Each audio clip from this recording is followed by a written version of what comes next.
नहीं है अभी। पहाड़ के शिखर पे, जो पहाड़ है उसके शिखर पे नहीं गए हैं अभी, अभी तो पहाड़ के नीचे ही हैं, ठंड लगनी शुरू हो जाती है। वैसे ही शिव भाव के शिखर की तलहटी में ही अभी नजदीक ही गए हैं, तो सारी संकीर्णताएं तिरोहित हो जाती हैं, अपने आप उड़ जाती हैं, खत्म हो जाती हैं, नष्ट हो जाती हैं। इसलिए मेरा निवेदन है कि कोई गुरु भाई या कोई भी गुरु बहन बांटने की कोशिश ना करे, अपना नियम या कानून शिव चर्चाओं में लागू करने की कोशिश हम लोगों को नहीं करनी चाहिए, क्योंकि ये साहब हरिंदरानंद जी का दिया हुआ दान है जो हम आप दोहराते हैं। ये तो उनका ऐसा कर्म है, ऐसा उनका आशीर्वाद है कि हम सब महादेव की बात कर रहे हैं। अगर हम इस तरह से फिर से बांटने की कोशिश करेंगे तो उन्हीं के सारे अरमान को कुचल देंगे हम, जिसमें उन्होंने ये सपना देखा कि पत्ता पत्ता भी शिव को अपना गुरु बनाएगा, हर जगह शिव के नाम की गूंज होगी। जब शिव चर्चाओं में आप गुरु बहनों को भेजते हैं, घर घर में जाकर पर्चा बांटना, घर घर में जाके सहयोग इकट्ठा करना, प्रचार करना, अपने गुरु का संदेश पहुंचाना, ये सारे काम गुरु भाई और गुरु बहन सब दोनों तो समान रूप से करते हैं। बहुत जगहों पे तो गुरु बहनें ज़्यादा करती हैं। तो अगर हम ऐसा करेंगे तब तो हमने भेद कर दिया। बहुत पहले बिहार में एक जगह के गुरु भाई आए तो उन्होंने कहा, साहब के पास हम लोग बैठे थे और उन्होंने कहा कि कंगन तो पुरुष को, गुरु भाई को दाहिना में बांधना चाहिए और गुरु बहन को बायां में बांधना चाहिए। साहब ने कहा कि मैंने नहीं कहा है कभी, ये आपने खुद से कर लिया है।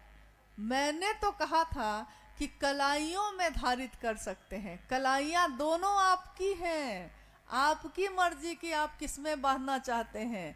आपने खुद इसको कैसे बदल दिया। महादेव कभी भी वर्गीकरण नहीं करते, महादेव कभी भी भेद नहीं करते। यहाँ तक कि सामान्य से अति सामान्य लोग भी हैं तो वो शिव के गण हैं, उनको वो अपने कलेजे से लगाते हैं और संसार को एक संदेश देते हैं कि बनो तो शिव और रहो तो शिव और जियो तो शिव।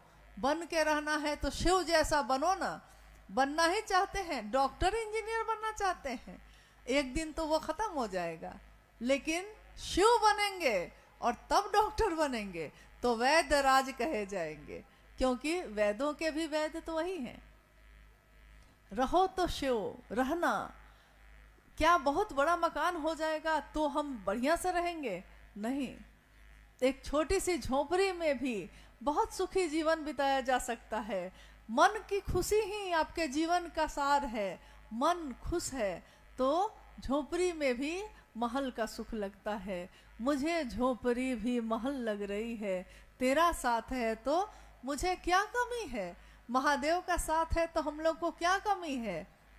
छत्तीसगढ़ का जर्रा जर्रा शिव के नाम से गूंज उठे, इसकी कोशिश हम सबको मिलके करनी है। इसलिए हर तरह के संकीर्णताओं से मुक्त होकर आइए हम सब मिलकर इस काम को आगे बढ़ाएं। हर व्यक्ति की अहमियत है, सबके विचार अलग हैं, सबकी वेशभूषा अलग है, खान पान अलग है, परंतु एक चीज ऐसी है जो हम सबकी एक है। रंग बिरंगे तारे हैं हम, सारे तारे अलग अलग हैं, परंतु रोशनी एक ही है, जगमग जगमग एक है।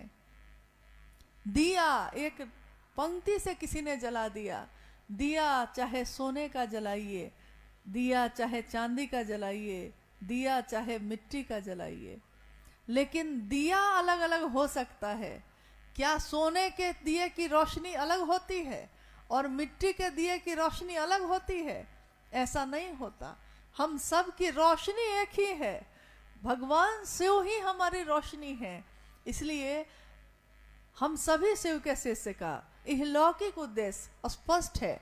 खुद भी शिव के शिष्य बनिए और दूसरों को भी शिव का शिष्य बनने के लिए प्रेरित कीजिए। आज का ये कार्यक्रम जो आप सब ने अथक परिश्रम से बहुत ही मेहनत के साथ आयोजित किया है, मेरी कामना है अपने गुरु शिव से ये दया मांगती हूँ कि हम सबको अपना काम करने का सामर्थ्य दें, अपने दया के आश्रय में रखें। शिव ही हमारे गुरु हैं, इस बात को हम भूल न जाएं। साहब और दीदी ये बताने वाले हैं, उनके प्रति जो हमारी कृतज्ञता है वो हमेशा बढ़ती रहे, हम झुकते रहें उस आसमां के सामने जिसने शिव से हमको मिलवाया है। आप सभी के चरणों में मेरा प्रणाम है, आप सभी को मेरा प्रणाम।